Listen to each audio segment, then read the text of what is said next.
Para saudara dan saudari yang Tuhan cintai, selamat pagi dan selamat bertemu lagi dalam renungan harian dari Paroki Santo Fransiskus Assisi APO, edisi hari Jumat, tanggal 30 September 2024, dalam masa biasa yang ke-21.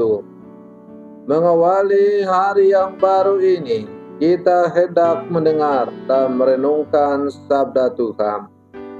Marilah sebelum kita mendengar dan merenungkan sabda Tuhan, kita berdoa. Dalam nama Bapa dan Putra dan Roh Kudus. Amin. Allah Bapa yang Maha Bijaksana, Engkau senantiasa menerangi langkah kami dengan sabda-Mu.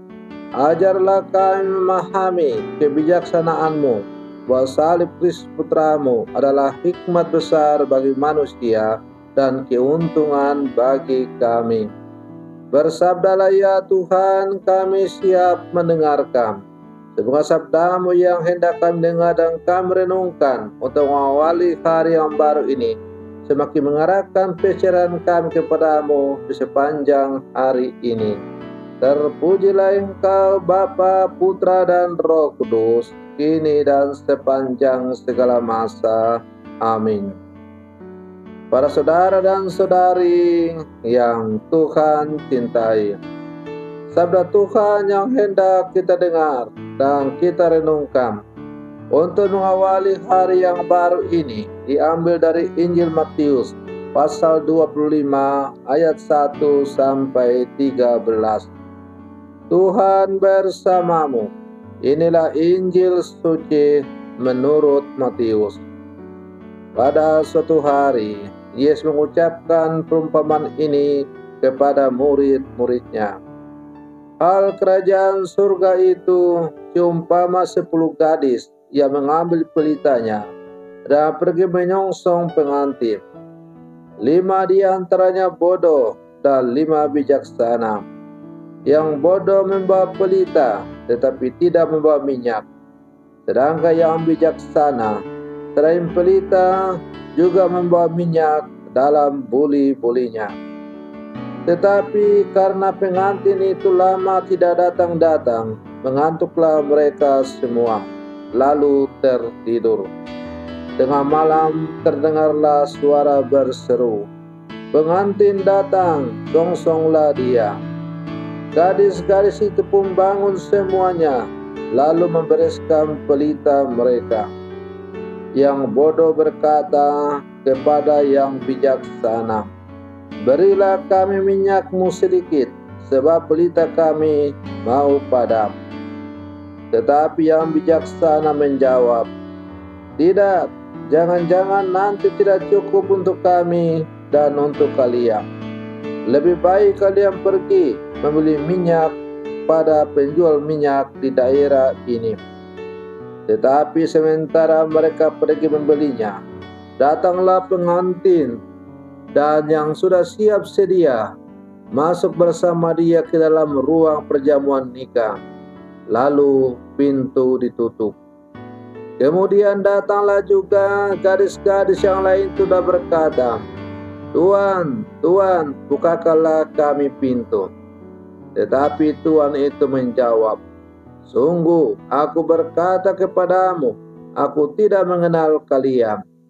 Karena itu, berjaga-jagalah, sebab kalian tidak tahu akan hari maupun saatnya."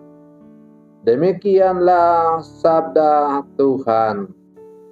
Para saudara dan saudari yang Tuhan cintai, sebagai murid-murid Yesus atau orang-orang yang percaya kepada Kristus, kita dipanggil kepada kekudusan.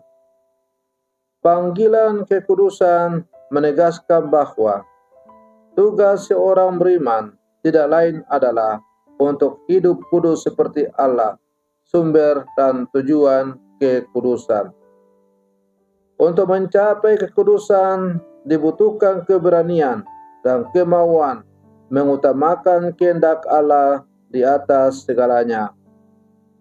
Rasul Paulus memberikan nasihat agar memperjuangkan hidup kudus dalam berbagai model hidup dengan segala rutinitas yang dijalani.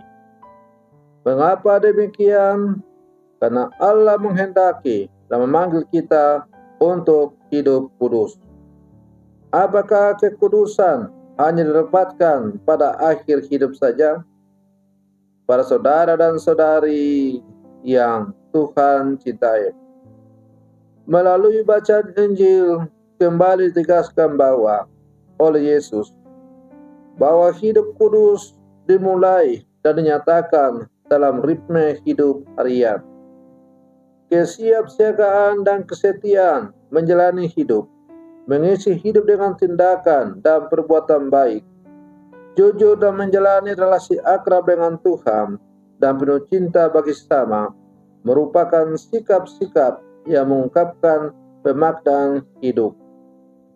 Seringkali kita dibutakan oleh berbagai kenikmatan dan gaya hidup yang menjadi mode manusia kekinian.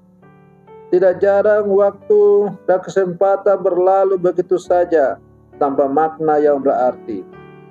Bila demikian, kita akan seperti gadis-gadis yang bodoh dalam perumpamaan Injil, yang membiarkan kemungkinan dan kesempatan akan kekudusan berlalu tanpa jejak. Para saudara dan saudari yang Tuhan cintai, kita dalam menjalani rutinitas hidup kita sebagai orang-orang percaya, hendaklah kita meniru contoh teladan hidup dari gadis-gadis yang bijaksana, yang bukan hanya membawa pelita, tetapi juga membawa persediaan minyak dalam buli-buli. Pelita adalah lambang iman yang menerangi perjalanan kita dalam seluruh kehidupan kita. Ibarat kalau kita berjalan dalam kegelapan, maka pelita akan menjadi penerang agar kita jangan terantuk. Tetapi apabila pelita itu habis minyaknya, maka pelita itu akan padam.